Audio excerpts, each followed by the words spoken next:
at the inlet port. This is the inlet port where fuel is injected. This is the injector. Injector receives pressurized fuel from the tank. Here fuel pressure is 1 bar, normal pressure, atmospheric pressure, that is sucked by a fuel pump, and the dust are removed by filter. Then pressurized fuel comes and waits in the injector. Now, normally injector will be closed, fuel will not be injected, the pressure fuel is waiting. As I told you that based on the air which is sucked inside the combustion chamber, mass of the air sucked in combustion chamber, depending upon airfield ratio AFR, right? AFR is already mass are there, mass divided by airfield ratio. If you are decided, for example, I told you airfield ratio 15:1, that means AFR you want to maintain 15, then and you have to measure the mass of the air sucked inside the combustion chamber during the suction stroke, and which is get filled here. Mass of the air will be computed by this ECU using throttle position sensor and inlet air temperature.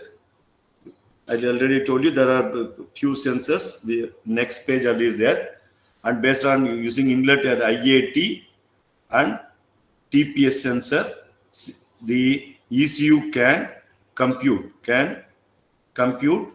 mass of the air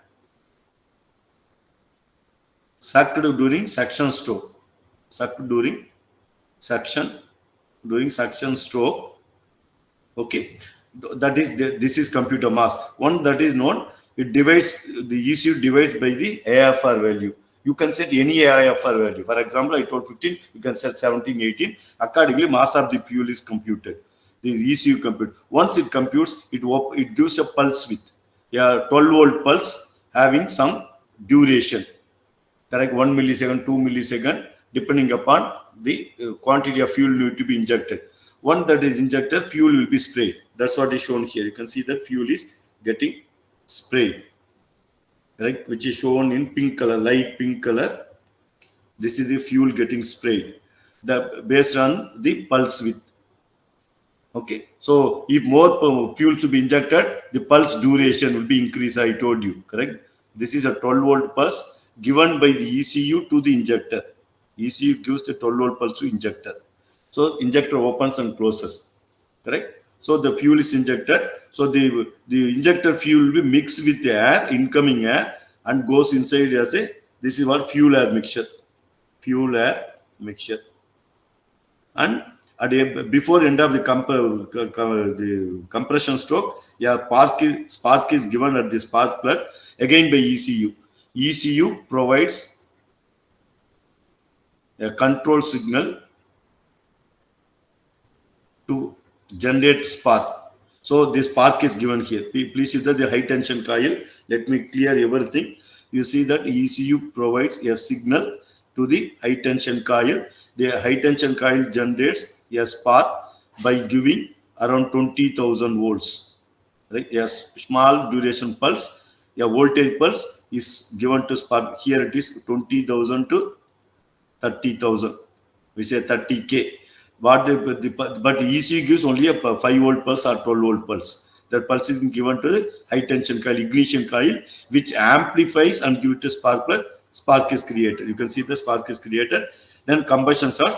Combustion, because high pressure is created, piston is pushed down, the cranks. So during suction stroke, the outlet valve, the exhaust valve open, this goes out. This is how the fuel injection system works. For that, what are the needed? You need to know engine speed. Main important sensor, engine speed sensor, which is connected position in the crankshaft. There's sometimes like a crankshaft position sensor or engine, both are same. Crankshaft, every time it rotates, the sensor will give one pulse. If you count number of pulses given in 1 minute, then you say engine RPM can be calculated. So this signal, please sir, this signal is going to ECU. Using this signal, engine speed is found. Engine speed is found by ECU using crankshaft position sensor, also called engine speed sensor. Then you have TPA, throttle position sensor. Throttle position sensor is used for calculating volume of the air vented. Then uh, many times there will be a sensor which is called an inlet air temperature sensor. They call it IAT. This is called as IAT, inlet air temperature sensor, which measures air temperature. If you know volume of the air, temperature, then I can find mass of the air using equation. That equation will be computed by the ECU, by which only we are computing mass of the air. Once mass of the air is known, divide by air fuel ratio, you can find fuel mass. Then injector will be open. This is the electronic fuel injection system works. That means you need most important the engine speed sensor and throttle position sensor along with inlet air temperature sensor. These three sensors are sufficient to control basic engine fuel injection system.